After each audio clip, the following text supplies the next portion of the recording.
Ang Operation Big Bird ay isang lihim na operasyon ng gobyerno noong 1986 sa ilalim ng administrasyon ni President Corazon Aquino. Layunin nitong mabawi ang umano'y nakaw na yaman ng pamilyang Marcos na itinago sa mga Swiss bank accounts bago sila tumakas patungong Hawaii matapos ang People Power Revolution.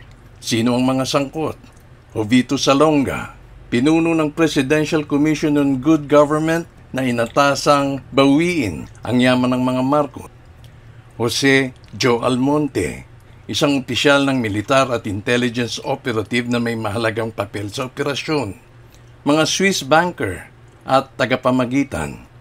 May mga lihim na negosasyon sa pagitan ng Swiss banks at ng mga umano'y tagapangasiwa ng pera ng mga Marcos.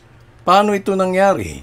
Number 1, natuklasan ang mga account. May impormasyon na may bilyong dolyar sa mga Swiss bank accounts na may koneksyon kay Ferdinand Marcos. Number 2, lihim na negosasyon. Si Almonte at ang kanyang grupo ay gumamit ng backdoor channels upang makuha o ma-freeze ang mga account na ito. Number 3, pakikialam ng US.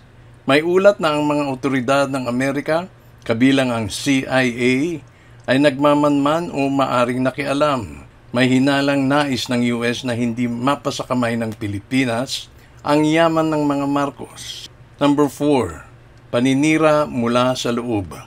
Tuluyang naantala at napigilan ang operasyon di umano'y dahil sa mga makapangyarihang opisyal mismo sa administrasyon ni Aquino. Sinasabing may mga politiko at negosyanteng may interes na manatili ang kontrol sa yaman ng mga Marcos. Number 5, pagkabigo at epekto.